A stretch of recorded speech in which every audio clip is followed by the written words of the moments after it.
In case there was any question, markets hate tariffs. Exhibit A. This is the stock market today. All this happened early this morning. It was down, down, down. And then you're thinking, Lisa, what the hell happened right there? What caused it to skyrocket? I'll tell you.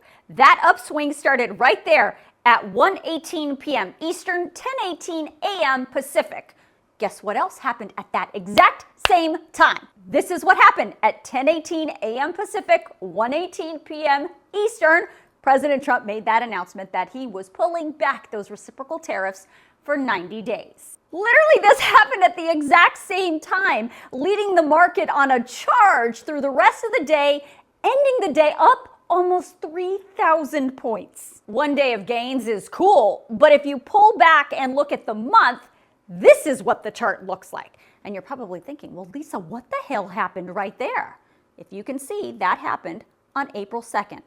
Want to know what else happened on April 2nd? This is what happened on April 2nd. That was the day that President Trump had that Rose Garden ceremony and announced these kind reciprocal tariffs. And ever since that day, the market has been in a free fall. Then if you want to pull back and look at what's been happening with the stock market since January 21st, when Trump took office, you can see all good until those tariffs hit, which you can see that dramatic drop there. That's that April 2nd drop.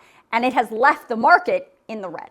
After a week of saying he's not paying attention to the market as it was plummeting, President Trump finally today admitted that, yeah, he was looking at it, and the market nosedive that I just showed you contributed to his decision to pull back those reciprocal tariffs today. Walk us through your thinking about why you decided to put a 90-day pause. Well, I thought that people were jumping a little bit out of line. They were getting yippy, you know? They were getting a little bit yippy, a little bit afraid. It even takes guts for our country to go through it. That's why I say be cool. They were saying about, see, just be cool. It's going to work out.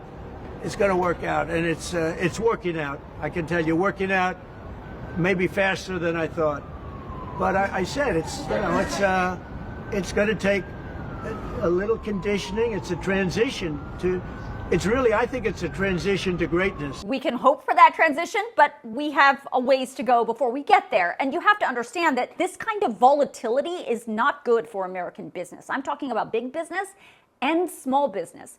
Businesses like certainty, and this turning on and off of the tariff light switch is the definition of uncertainty.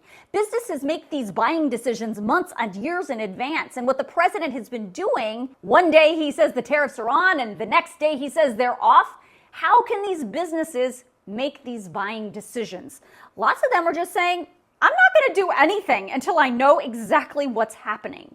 And here's why that should matter to you. All of that uncertainty trickles down to higher costs for all of us, especially the longer this uncertainty continues. Now, what we know for sure is Chinese imports now have that 125% tariff. There are 25% tariffs on steel, aluminum, autos, and other items that don't fall under the USMCA trade deal with Mexico and Canada. And then there's 10% tariffs on everything else being imported from other countries. Trump says that more tariffs are coming on things like copper, lumber, semiconductors, and pharmaceutical products. And lastly, if no deals are made, all those reciprocal tariffs will be reinstated in 90 days. This is not over. So I guess we're just all going to have to wait and see what happens tomorrow and over the next few weeks.